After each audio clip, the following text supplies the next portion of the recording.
Hi, I'm Dr. Greg Hollstrom here at the Floater Center for Neck and Back Pain here in Largo, Florida.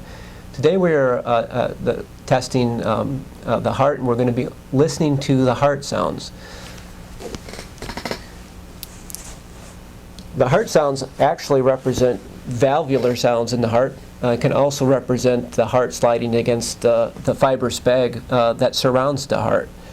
There's different points that we listen to around the chest to show points of maximal intensity that represent certain heart valves.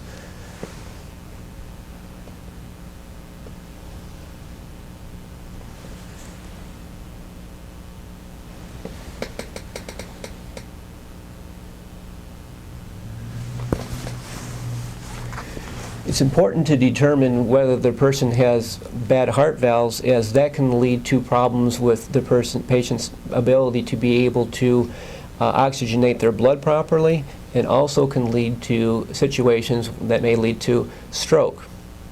I'm Dr. Greg Hollstrom here at the Floater Center for Back and Neck Pain here in Largo, Florida.